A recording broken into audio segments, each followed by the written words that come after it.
Bueno, pues esta tarde vamos a ir a Colosenses, capítulo 3. Este es el texto que queremos ver en esta tarde. Y quiero que veamos este capítulo porque nos concierne, ¿no?, este asunto de la santificación. Esta es la voluntad de Dios, dice también Primera de Tesalonicenses, vuestra santificación. Pues la voluntad de Dios es vuestra santificación. Y esta es la voluntad de Dios para nosotros entre nuestra justificación y nuestra glorificación. Desde el momento de tu salvación hasta el momento de tu entrada al cielo, la voluntad de Dios para ti es que seas santificado. Y como he dicho anteriormente, me temo que esta doctrina, que aunque define toda nuestra vida cristiana en la tierra, ha sido tratada con indiferencia por esta generación actual de cristianos e incluso de predicadores. Pero es de gran concernimiento, ¿no?, para el Señor que seamos santificados. Eso significa estar separado del pecado para Dios, separado del pecado para la santidad. Y debemos ser cada vez más como Cristo. Somos llamados a vivir vidas que sean esencialmente vidas celestiales en lugar de terrenales, en el sentido de que manifiesten todas las virtudes que pertenecen al Señor y a los santos en gloria. Así que permitidme leer los 10 versículos iniciales de Colosenses 3 como escenario de lo que veremos hoy. Y dice así: si pues habéis resucitado con Cristo, buscad las cosas de arriba, donde está Cristo sentado a la diestra de Dios. Poned la mira en las cosas de arriba, no en las de la tierra, porque habéis muerto y vuestra vida está escondida con Cristo en Dios. Cuando Cristo, vuestra vida, se manifieste, entonces vosotros también seréis manifestados con Él en gloria. Haced morir pues lo terrenal en vosotros: fornicación, impureza, pasiones desordenadas, malos deseos y avaricia, que es idolatría, cosas por las cuales la ira de Dios viene sobre los hijos de desobediencia, en las cuales vosotros también anduvisteis en otro tiempo, cuando vivíais en ellas. Pero ahora dejad también vosotros todas estas cosas: ira, enojo, malicia, blasfemia, palabras deshonestas de vuestra boca. No mintáis los unos a los otros, habiéndoos despojado del viejo hombre con sus hechos y revestido del nuevo, el cual, conforme a la imagen del que lo creó, se va renovando hasta el conocimiento pleno. Y aquí vemos que hemos sido llamados a vivir la vida de resurrección. Y para alcanzar al mundo también debemos dejar el mundo, es decir, la mundanalidad, ¿no? Debemos vivir vidas también de búsqueda. El versículo 1, de las cosas de arriba. Y el versículo 2, poner la mira en las cosas de arriba, no en las cosas de la tierra. Ahora, recuerda que Pablo en esta carta, en los primeros 2 capítulos, demostró poderosamente la supremacía y la suficiencia del Señor Jesucristo. Él ha presentado las realidades de su persona, la gloria de su persona, que es Dios en carne humana. Él ha expuesto las realidades de su obra expiatoria. Él ha demostrado que aquellos que creen en Él están completos en Él y tenemos en Él todo lo que necesitamos para sentirnos adecuados. No necesitamos filosofía humana, no necesitamos rituales religiosos, no necesitamos legalismo, no necesitamos visiones y comunicaciones con ángeles o cualquier otro tipo de prácticas de abnegación. Todos hemos muerto en Cristo y hemos resucitado en Él. Y vivimos en una vida nueva. Eso es lo que somos. Somos nuevas creaciones, vivos en Cristo y vivos de entre los muertos. Pero cuando llegamos a este tercer capítulo, comienza con la palabra por lo tanto. Y luego en el versículo 5 tienes otro por lo tanto. Esto es consistente con la forma en que Pablo estructura sus cartas. Inevitablemente habrá una sección de doctrina al comienzo de la carta en la que expone la verdad sobre nosotros, la verdad sobre lo que significa pertenecer a Dios en Cristo, y luego en algún momento se verá la palabra por lo tanto, y la transición tendrá lugar de la teología al comportamiento y de la doctrina a la conducta. Ahora, la realidad nos diría que eso está bien. Tenemos que hacer eso, nos esforzamos por hacerlo. Queremos vivir en los lugares celestiales, queremos vivir, por así decir, conscientes de Cristo, hemos muerto en Él, hemos resucitado con Él, nos hemos sentado en el trono con Él, Él está en nosotros y nosotros estamos en Él. Y queremos vivir en una expresión celestial de esas realidades. Y el Espíritu Santo nos capacita para hacerlo. Pero con todo ese pensamiento tan elevado sobre vivir la vida resucitada y vivir de una manera celestial, Pablo desciende rápidamente a la realidad terrenal con otro, por lo tanto, en el versículo 5. Si vas a vivir la vida resucitada, si vas a dejar la mundanalidad, tendrás que lidiar con lo que queda en la tierra de tu pecaminosidad. Y eso requiere una acción práctica, drástica y consistente y de naturaleza fuerte. Mira el versículo 5, donde dice: haced morir pues lo terrenal en vosotros. Algunas traducciones dicen: matad los miembros de vuestro cuerpo terrenal. Y esto no habla de flagelaciones monásticas, ¿no? O causarte ciertas heridas o infracciones no naturales en tu cuerpo físico, como lo hacían los ascetas. No se trata de eso. Es como lo que Jesús dijo en Mateo 5, cuando dijo en los versículos 29 y 30, que si tu ojo derecho te es ocasión de caer, sácalo y échalo fuera de ti. Y si tu mano derecha te es ocasión de caer, córtala y échala de ti. Él no está diciendo eso literalmente. Es decir, no está diciendo que literalmente hagas eso.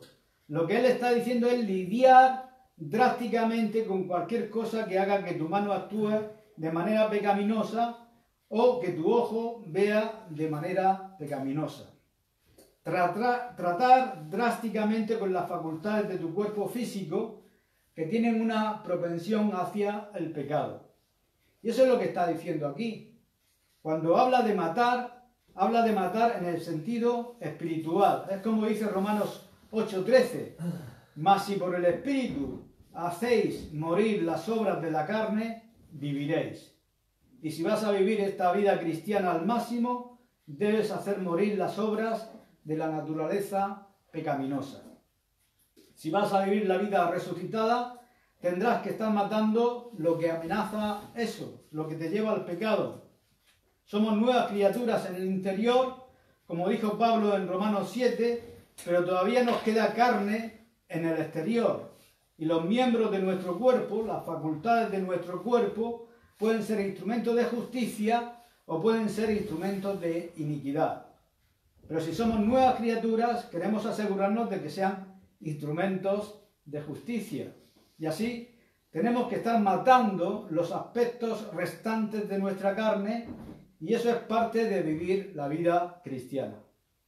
Tus miembros de tu cuerpo terrenal son los vehículos a través de los cuales se expresa el pecado. Y por miembros no solo se refiere al cuerpo físico, quiere decir todas tus capacidades humanas, todavía que estén contaminadas por el pecado hasta que sea glorificado. Pablo dice: miserable de mí, hago lo que no quiero hacer y no hago lo que debo hacer. En Romanos 7 lo dice: con mi mente afirmo que la ley de Dios es santa, justa y buena, y quiero hacer eso. Pero encuentro otro principio en mí, en guerra contra la ley de mi mente, y siento que tengo un cuerpo de muerte unido a mí. Y esa es una expresión verdadera, ¿no? Entonces Pablo dice, centraos no solo en el lado positivo de lo que quieres alcanzar, de todas las virtudes que básicamente definen la vida santa en el cielo, sino que debes recordar que tienes que lidiar con lo caído que aún permanece en tu propia vida. Aquello que está caído y que aparecerá a través de tu cuerpo humano, tu mente, tu discurso y tu conducta real. Esos son esencialmente los instrumentos en los que tu carne caída se expresará pecaminosamente, a menos que la estés matando. Fue un tal John Owen quien escribió tanto sobre mortificar la carne, mortificar el pecado, matar el pecado. Ese es el corazón de la vida cristiana, de la victoria. Entonces, tenemos este conflicto, que por un lado estamos alcanzando el cielo y todas sus virtudes, y al mismo tiempo matando lo que queda en esta tierra en los miembros que son instrumentos del pecado. Ahora Pablo quiere ayudarnos con esto, y esto es crítico. Hay un movimiento hoy que tiene una indiferencia hacia el pecado.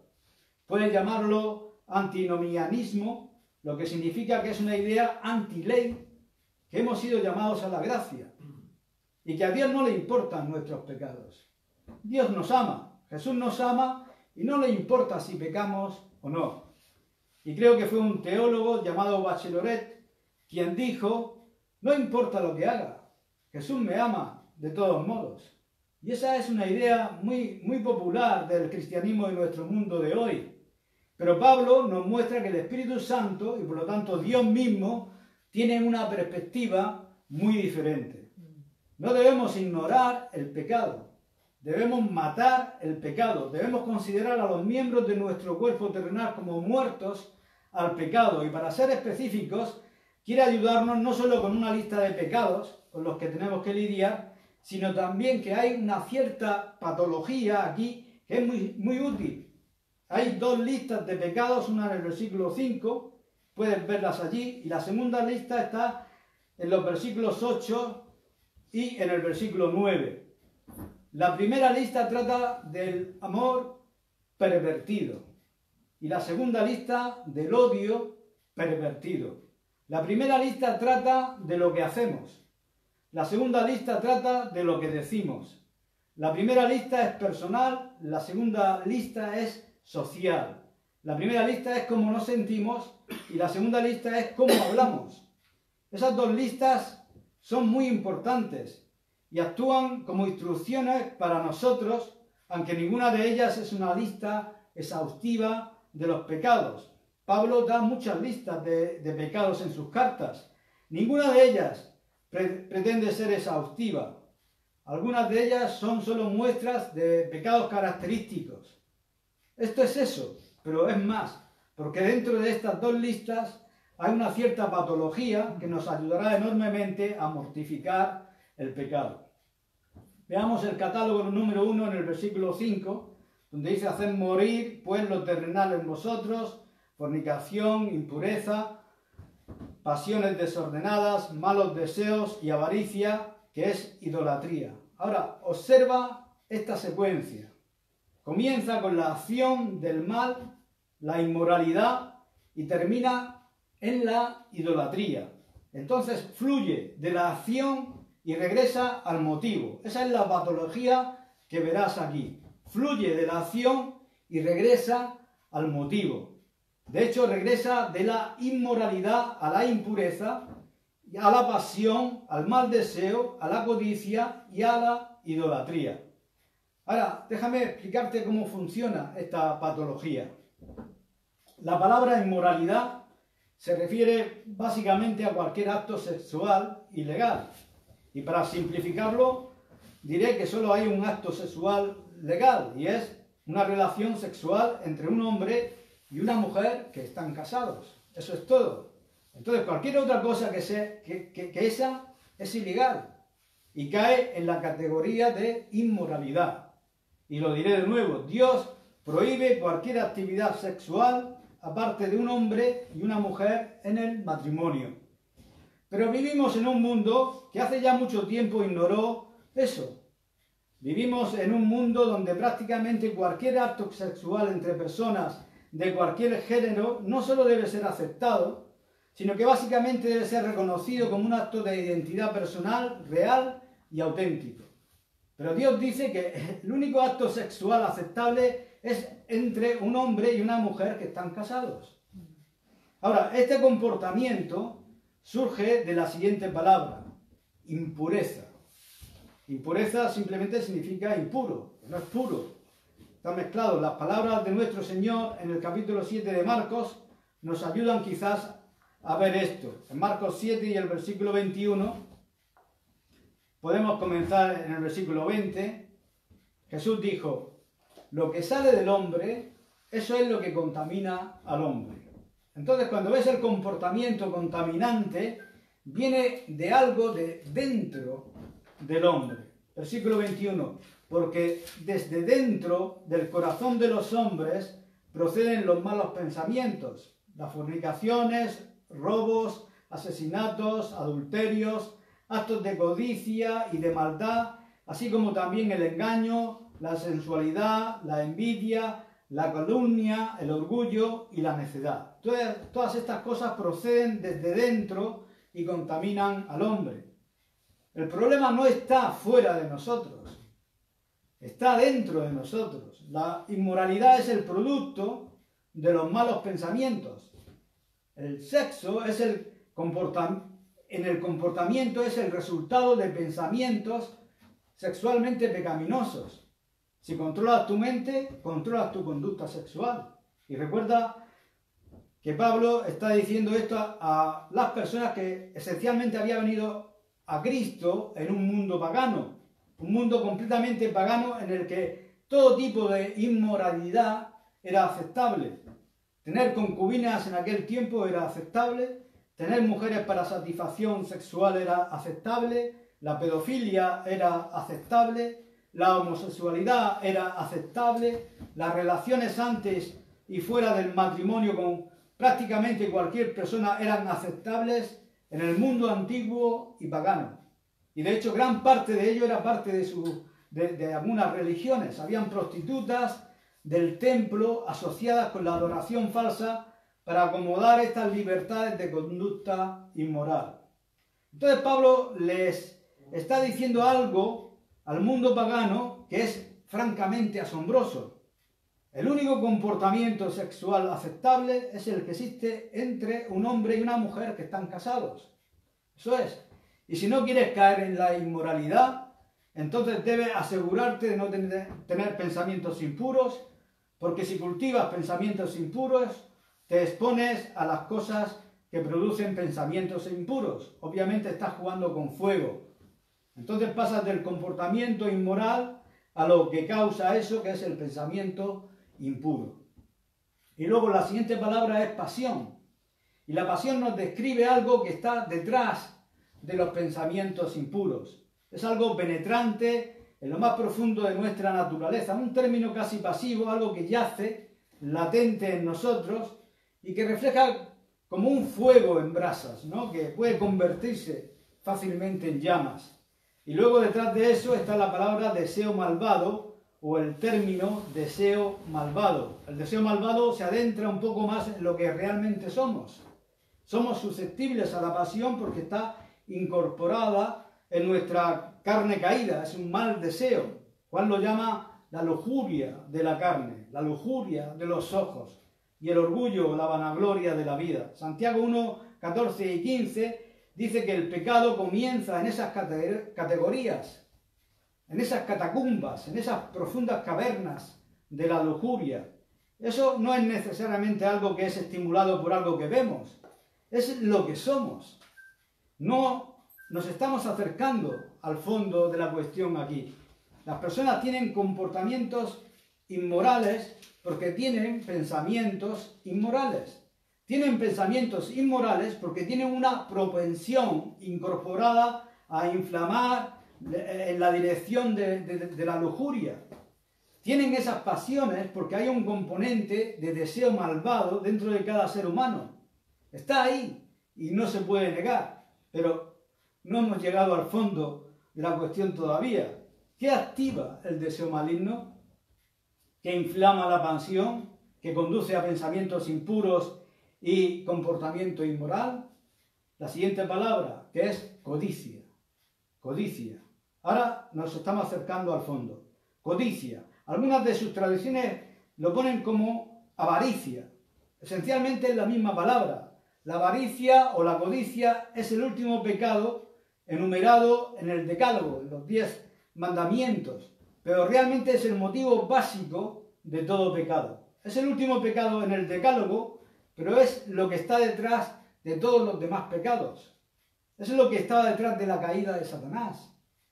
Él era codicioso, codiciaba el lugar de Dios. Es el deseo de lo que no es tuyo. Es el deseo de lo que está prohibido. Es el deseo de lo que está en contra de la voluntad de Dios. Es el deseo de algo a lo que no tienes derecho. En el griego es pleonesia, compuesta por dos palabras, pleón, que significa más, y esein, tener más, o tener, el deseo de tener más de lo que tienes. Esa es la ausencia de satisfacción, es lo contrario de la satisfacción, es el deseo de tener más, y en el caso de la caída del corazón humano, es el deseo de tener más de algo a lo que no tienes derecho. Jesús consideraba que el corazón codicioso era la fuente misma de donde surgía todo el mal. Los griegos lo definieron como el deseo insaciable que nunca se pueda satisfacer. Y los griegos en realidad dijeron que satisfacer el corazón humano es como tratar de llenar un recipiente sin fondo. Y esto, por supuesto, es orgullo egoísta.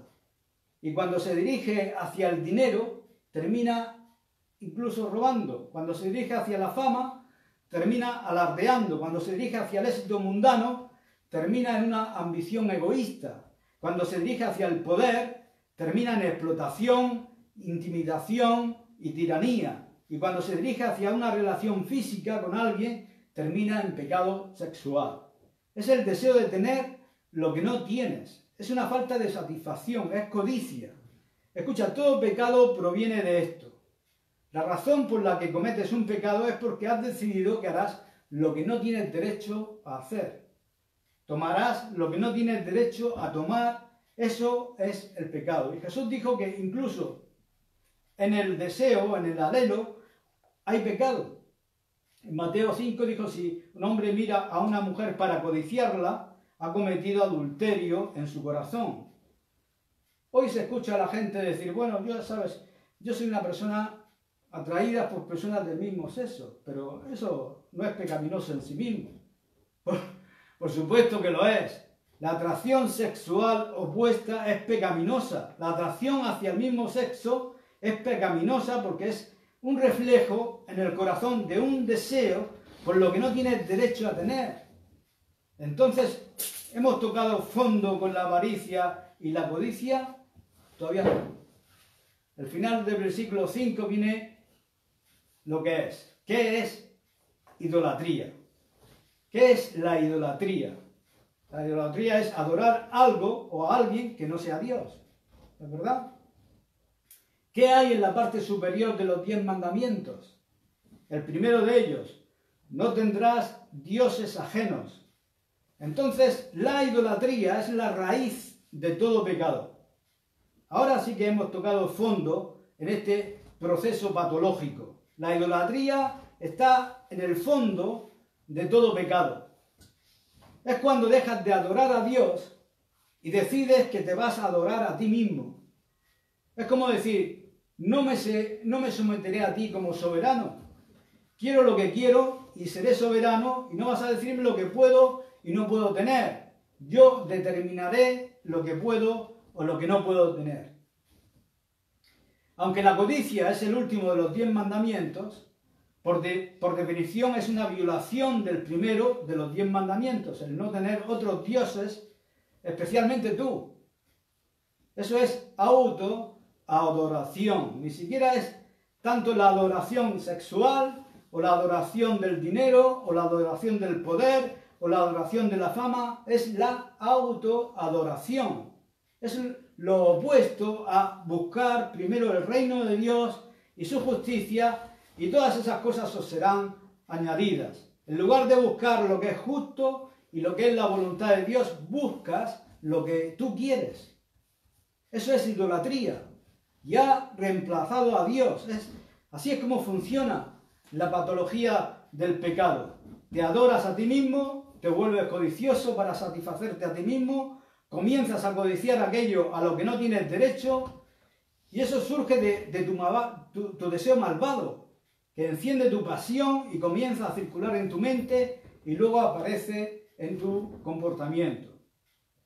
En Efesios 5 hay una instrucción muy paralela, en el versículo 3, pero fornicación y toda inmundicia o avaricia, ni aun se nombre entre vosotros como conviene a santos.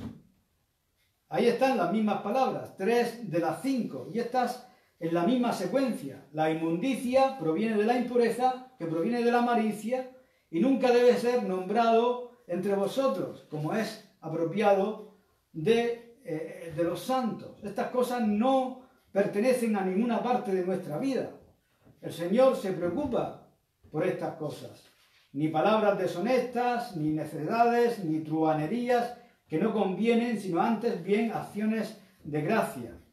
Por esto sabéis con certeza que ninguna persona inmoral o impura o hombre codicioso que es idólatra tiene una herencia en el reino de Cristo y de Dios.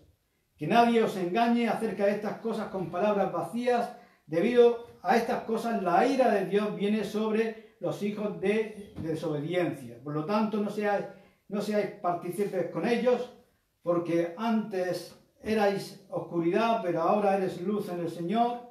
Caminad como hijos de luz. Y el fruto de luz consiste en toda bondad, justicia y verdad. Exactamente es el mismo mensaje que a los colosenses. El vínculo es desde el comportamiento sexual, de regreso a los pensamientos impuros, que vuelve hacia la pasión inflamada y hacia la lujuria, que están profundamente desarraigados y que son parte de la naturaleza caída. Y regresa al hecho de que somos codiciosos de aquello a lo que no tenemos derecho. Volvemos al hecho de que nos adoramos a nosotros mismos en lugar de adorar a Dios. Así que no seas tan ridículo para decir a Jesús no le importa lo que hago porque me ama. No es solo lo que hiciste, es lo que piensas, es lo que eres. Y es una rebelión blasfema contra el Dios soberano. Entonces hemos visto que comienza con la idolatría y termina en un comportamiento sexual. Y por supuesto, esas dos cosas van unidas muchas veces en el Antiguo Testamento, cada vez que vemos la idolatría en exhibición. En muchos lugares del Antiguo Testamento vemos que la inmoralidad sexual era parte integrante de la idolatría. Se encuentra en esas mismas religiones del mundo antiguo e incluso del mundo moderno. Así que márcalo como lo que es. El pecado sexual es el producto de la adoración de ídolos y tú eres el ídolo. Esa es la progresión. La raíz de tu pecado es la autoadoración. Eso desarrolla codicia. La codicia surge de nuestro deseo innato y malvado e inflama la pasión, crea pensamientos malvados y termina en inmoralidad. Entonces entiendes que tienes que lidiar con eso, ¿no? Ese es el punto. ¿Y en qué punto tienes que lidiar? Bueno, en el punto más fácil de tratar, que es en el nivel donde comienza. ¿No es así? Entonces lo manejas sobre la base de lo que es. Y es idolatría. Todo aquello a lo que no tienes derecho y lo quieres, y es una prueba de a quién adoras. Si adoras a Dios, dices no en ese momento. Si te adoras a ti mismo, dices sí en ese punto. Y eso es lo que Santiago dice, que la lujuria desea, entonces la lujuria concibe y produce el pecado. Y finalmente el pecado produce la muerte. Por eso es tan importante. Escucha atentamente. Que sepas que la capacidad de vivir la vida cristiana no está relacionada con que alguien te dé una charla. Está directamente relacionada con lo que piensas de Dios y lo que piensas de ti mismo. Y si tienes una visión superficial de Dios y una visión elevada de ti mismo, estás preparado para adorarte a ti mismo y no a Dios. Eso es lo que está mal con toda predicación centrada en el hombre. No ayuda, no proporciona fuerza contra el pecado, porque tu fuerza contra el pecado no proviene de sentirte bien contigo mismo, sino de sentirte mal contigo mismo. Proviene de un corazón quebrantado y contrito, como vimos en el Salmo 51, en Isaías 66, donde Dios dice: ¿a quién estoy buscando yo? ¿A quién busco? Pues a quien tiene un corazón contrito y quebrantado y tiembla ante mi palabra. Nadie puede darte algo más poderoso que una comprensión profunda y amplia de Dios. Si estás consumido por la gloria de Dios, si estás consumido por la verdad de Cristo, si la palabra acerca de Cristo mora en ti ricamente, si tu teología de Dios es profunda y verdadera, eres un verdadero adorador y el pecado es tratado en su misma raíz. No serás un idólatra que se ponga en el lugar de Dios. Cuando escuchas a personas predicar tratando de hacer que las personas se sientan mejor, esto es absolutamente antitético a la verdadera santificación. Entonces el cristiano necesita estar matando las cosas corruptoras, y en la base de esas cosas corruptoras se encuentra la idolatría. ¿Y qué de serio es de tener que matar el pecado? Mira el versículo 6, donde dice: cosas por las cuales la ira de Dios viene sobre los hijos de desobediencia. El tipo de cosas de las que estamos hablando aquí: inmoralidad, impureza, pasión desordenada, deseo maligno, codicia, idolatría, son los pecados que condenan a la gente al infierno para siempre. Estos son los pecados sobre los cuales la ira eterna de Dios se emplea en los hijos de desobediencia. En otras palabras, las personas son enviadas al infierno para siempre por este tipo de comportamientos. ¿Por qué te involucrarías en ellos? Has sido rescatado de la ira de Dios, has sido investido con poder por el Espíritu Santo. El versículo 7 dice: en las cuales también anduvisteis en otro tiempo cuando vivíais en ellas. Mira, por dos razones no haces esto. Primero, estas son las cosas por las que Dios castiga a los incrédulos al infierno para siempre, y tú lo sabes muy bien porque has vivido allí antes, ¿no? ¿Por qué regresar a esos comportamientos?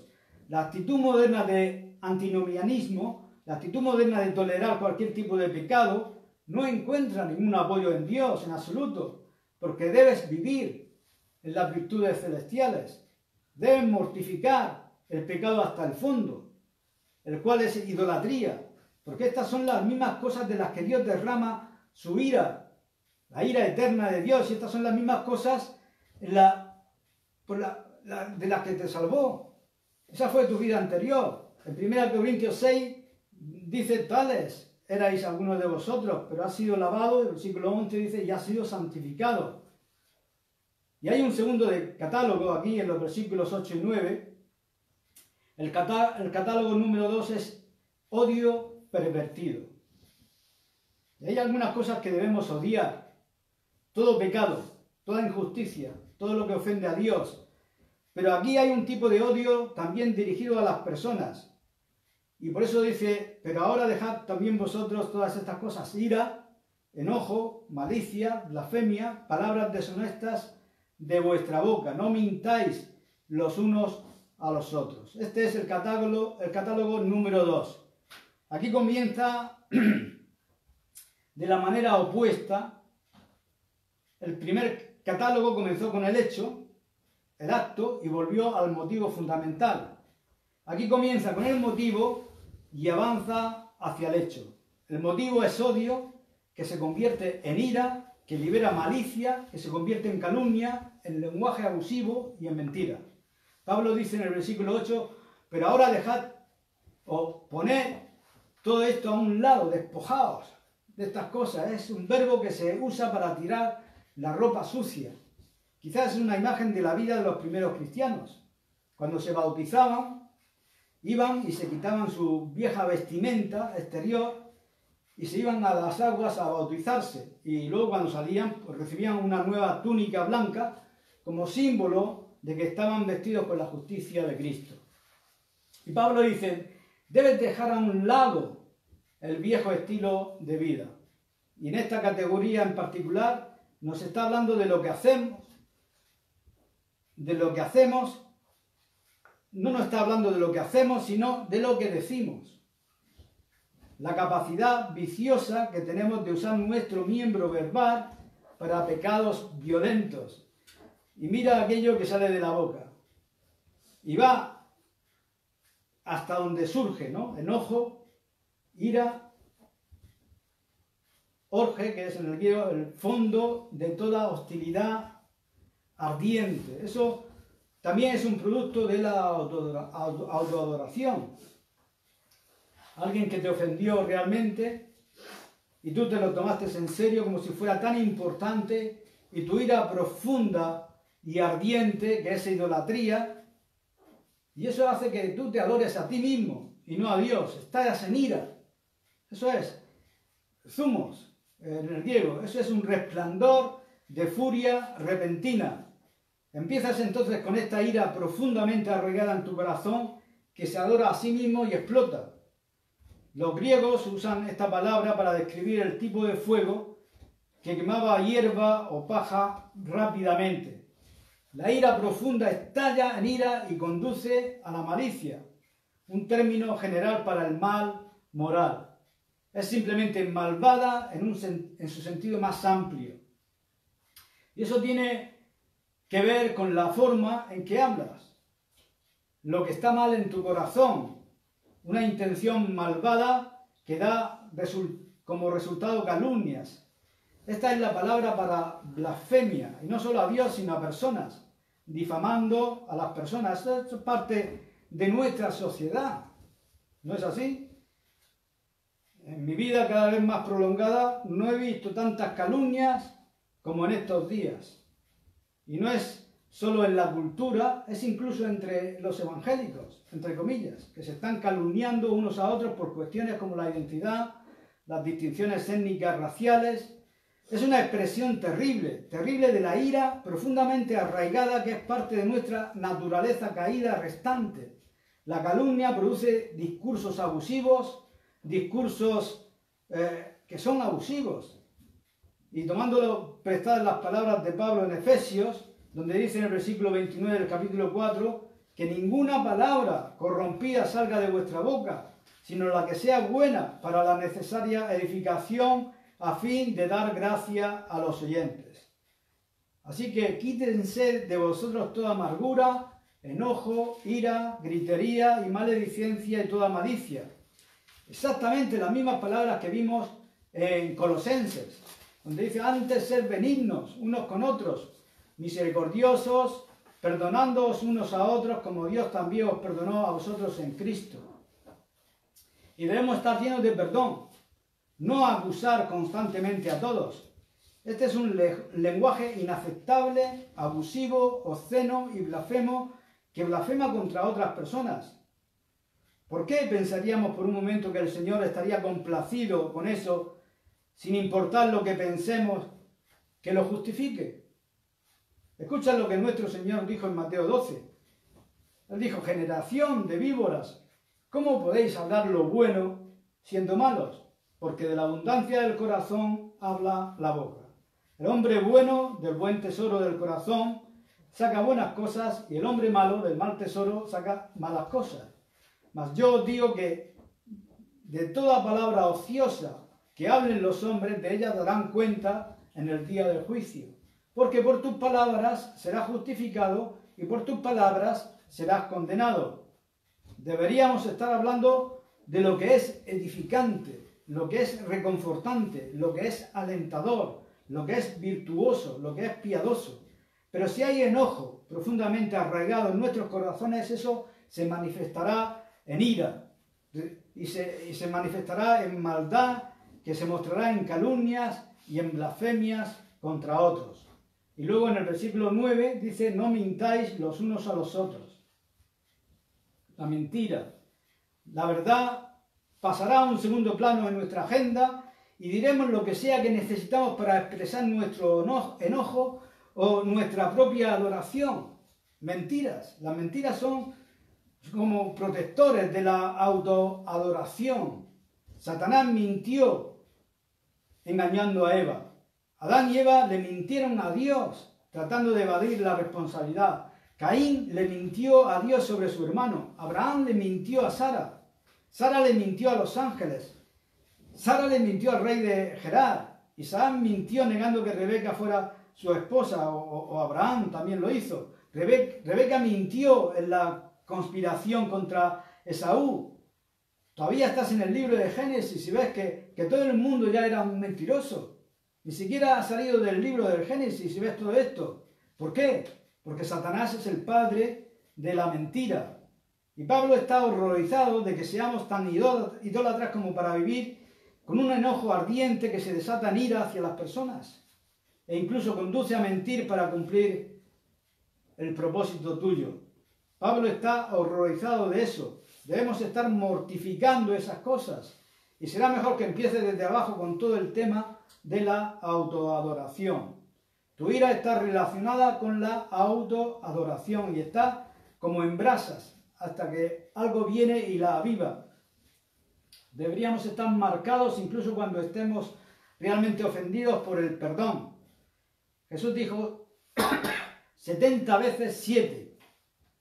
Esa es la cantidad de veces que perdonas. Entonces, en este asunto de la santificación se nos dice que alcancemos y vivamos en las virtudes celestiales, que ese es el lado positivo, y la parte negativa es darse cuenta de que tenemos que matar a los miembros de nuestro cuerpo que son carnales, y tenemos que lidiar con el pecado en su punto fundamental, en su origen, que es la idolatría. ¿Cómo controlas eso? ¿Cómo haces eso? Pues en su nivel más bajo, donde se encuentra la idolatría que genera todo eso. Si eres un adorador de Dios y un adorador de Cristo, la batalla se gana. Y cuanto más sabes acerca de Dios, y cuanto más sabes acerca de Cristo, y cuanto más amas a Dios, y cuanto más amas a Cristo, más te sometes con gusto. El pecado es simplemente una manifestación de autoadoración y rebelión contra Dios. Míralo por lo que es. Enfréntalo al nivel que tienes que enfrentarlo. Así que vivimos en los lugares celestiales, sí, pero también tenemos que ser realistas sobre la carne y Pablo nos llama a ver estas dos cosas. Amén.